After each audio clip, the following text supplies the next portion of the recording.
So I wanted to upload a random video of me working on a unit that I was making for my Space Marine Army. Yeah, I know, it's a 7th edition codex, but well, I haven't gotten the 8th edition one. And I wanted to talk about the assault squad that I made for my Carcharodon army. Now, Carcharodons, as everybody knows, it's a Forge World chapter that's not in the original codex, so it doesn't have chapter tactics in 8th edition. And right now I use the Night Lord's Legion trait because it just makes sense to me that the Carcharodon army, even though it's related to quote unquote the Raven Guard army, it wouldn't benefit a lot from being away. It would benefit more from being sludging fear debuffs all over the field. So yeah. Anyway, this is the assault squad that I made up. It doesn't have jump packs because I made it with bits that I had left over from a tactical squad that I negotiated. It has one eviscerator, sergeant has a combat shield, a power sword, and then the 3 other guys just have chain swords and bolt pistols all around. But for 95 points, I'm going to put these guys in a Razorback and just run the thing down the field. So yeah, maybe it'll work. I also wanted to show the paints that I use to paint my models. Now, yeah, I have them on a cleaver because I put magnets on the bases, and well, this is usually what I do to keep them together. Focus.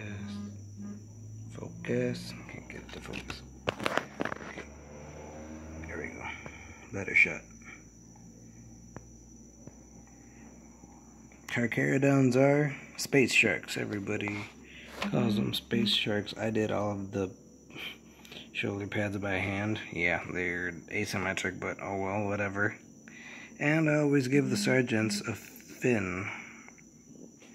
Sergeants HQs, usually all of them have a fin. So anyway, to the paints. First of all, dollar store brushes. Yeah, that's what I work with. The only Citadel color that I use right now is Dawnstone. That's the, well, second color that I use, because when I start, I prime them with Harris Gray Primer. Yeah, I know, ironic. Gray Sprue Gray Primer. Only to cover that with matte black, flat black, whatever, Harris. And then I use the Dawnstone to paint the model. The parts that do take Dawnstone. The parts that don't take, like the shoulder pads or whatever, I leave them the black of the spray black. The shark that has on the shoulders and the teeth that are on the chain swords, as in the drawn teeth, not the chain teeth per se, are white. Just white. The power sword, I usually use this dark patina. It's like a metallic blue, almost gray, kinda. As you see, it's kind of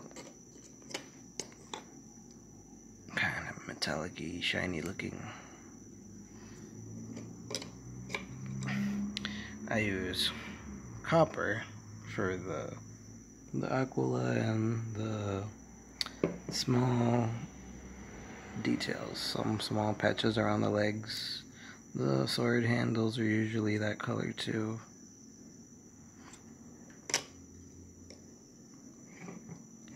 And then one color that you might not see too much in the models, but I use anyway, is this festive green. That's the eyes. And since it's a metallic color, it does have kind of a shine to it. I mean, painting lenses on a model is a pain in the neck. Having a metallic-y looking green. Even some missed spots like the edges of the visor, it still kind of looks like the eyes are shining over the helmet.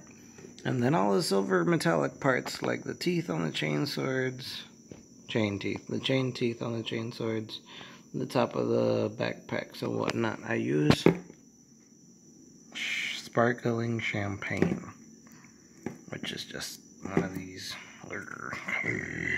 Let's get this open. Give me a second. It doesn't want to work for me. Here it is. It's a metallic-y, silvery looking color. Usually if you use more than one layer, it changes opacity. If you do one layer, it looks more like gunmetal. If you do multiple layers, it'll look silver, but that's the metallic-y color that I use on top.